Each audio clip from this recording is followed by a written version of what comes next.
The NAACP suing the state of Mississippi. This comes after the governor signed legislation essentially allowing a state takeover of the city of Jackson, which is facing a staggering increase in crime. Critics say that this means state officials, who are mostly white and conservative, have decided who controls the state's largest city, which is 80% black and overwhelmingly Democratic. Omar Jimenez went to Jackson for this story that you will see first out front. We don't want the city to be taken over, but we're kind of stuck between a rock and a hard place. Felicia Briscoe has owned this beauty salon in North Jackson, Mississippi for more than 2 decades. Beauty salons used to be open door, where you could just walk in, but we can't allow that anymore. Just 10 years ago, there were 50 homicides in Jackson a year. In 2021, that number jumped to more than 150, with the murder rate more than 12 times the national average. Now, a new pair of laws meant to help fix the issue are creating a deep divide between the city and state, by the laws partly having state law enforcement patrol all of Jackson and state leaders appointing some judges and prosecutors. But also, the state legislature is majority Republican and majority white. They approved these laws that affect the city of Jackson, which is majority Democratic and more than 80% black.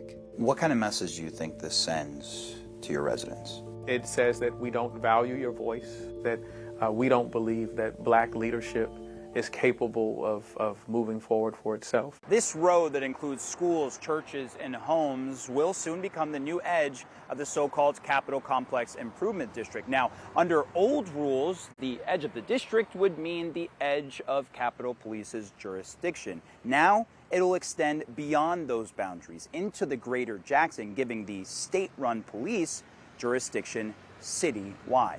In theory, to work with an understaffed city police department. You look at carjacking and you look at murders and say, oh, that's a crime problem. Nah, brother.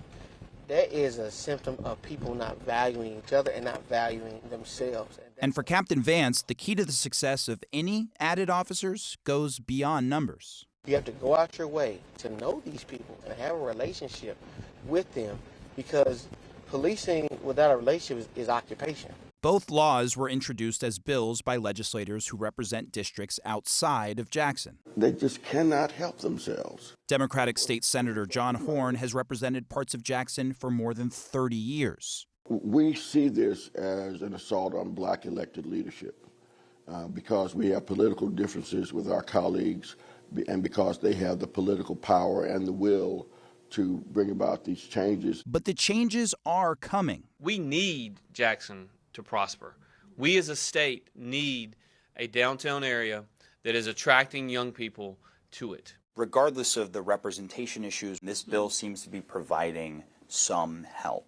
What do you say to folks who argue that? In any moment where you find yourself in a crisis, what you don't want to do is reach for a solution that places you in a worse position than you already find yourself.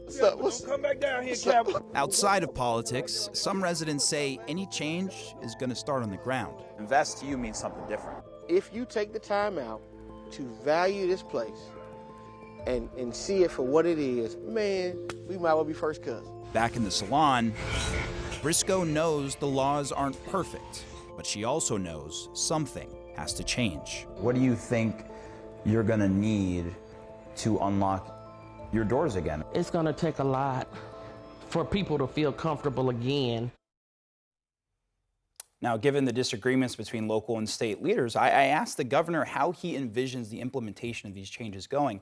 And he told me that part of his job is to manage expectations, and that this smooth idea of a smooth implementation does not typically happen, and he doesn't expect this to be any different. And meanwhile, we've already seen a lawsuit by the NAACP. Right. They've argued in part that the civil liberties of residents are being eroded because the powers of local judges and other local elected officials are being essentially replaced by those of state-appointed officials. It's an incredible story, and just to think about it, and just to see those crime numbers that have gone up. I mean, this the really incredible sort of a thing for all Americans to know. Thank you so much, Omar.